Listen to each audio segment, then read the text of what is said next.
જય માતાજી, good morning friends. તો આજે ફરીથી બહુ બધા ચમત્કાર થયા મારા જીવનમાં, પણ આજે ફરીથી હનુમાનજી મહારાજે બીજો એક ચમત્કાર કર્યો કાલ રાત્રે. તો કાલે મારા દીકરી બા બહુ જ બીમાર હતા. મેં તમને કીધું હતું, ખબર નહીં નજર લાગી ગઈ હતી. મેં સ્ટેટસ કે એવું કંઈક મૂક્યું હતું. તો નહીં માનતા અમુક લોકો નજર મને બધું, પણ અમે માનીએ છીએ. આ નજર હોય છે, જેની જોડે થાય એને ખબર પડે. તમને લાગશે તો તમને બી ખબર પડશે, તમે નહીં માનતા તો. બાકી જે મને એને ખબર જ એવું થાય.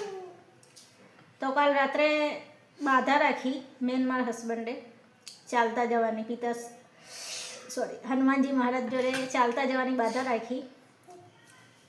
રાત્રે અમે પ્રાર્થના કરી, બહુ મહાપૂજા કરી, પ્રાર્થના કરી કે ભાઈ સવાર પડતા અમારા દીકરી બા ઠીક થઈ જાય, હસતા રમતા જેવા હતા એવા થઈ જાય. સવાર પડતા જ તમે જોઈ રહેશો, બતાવું, ખાવા બેઠા છે એટલે નહીં બતાવતી.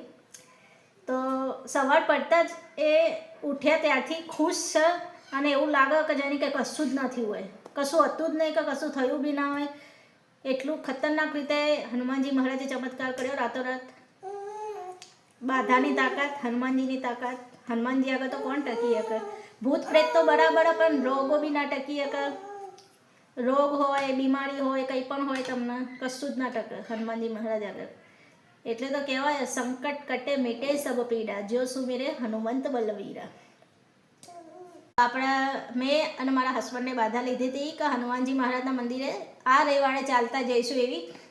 મારા હસબન્ડ કહે કે બાધા તો લઈ લીધી મેં ઉતાવળમાં, પણ મને લાગતું નહીં કે હું ચાલતા જઈ શકું, કેમ કે ચાલવાની મારી તાકાત નહીં. મેં કીધું વાંધો નહીં, એ તો હનુમાનજી મહારાજ તાકાત આપે આપણને, આપણે પહોંચી જઈશું હેકતા હેકતા હનુમાનજી મહારાજના મંદિરે, અને બાધા આપણી પૂરી કરી નાખીશું. આ રવિવારે અમારે બાધા પૂરી કરવા જવાનું છે ડભોડા ચાલતા. હનુમાનજી મહારાજનું સ્વયંભૂ મંદિર, બહુ મોટું ચમત્કારિક મંદિર. હનુમાનજી મહારાજ તો બધા મંદિર ચમત્કારિક જ હોય, પણ આ મંદિરમાં સ્વયંભૂ પ્રગટ થયા હતા એટલે થોડું વધારે મહત્વ. તો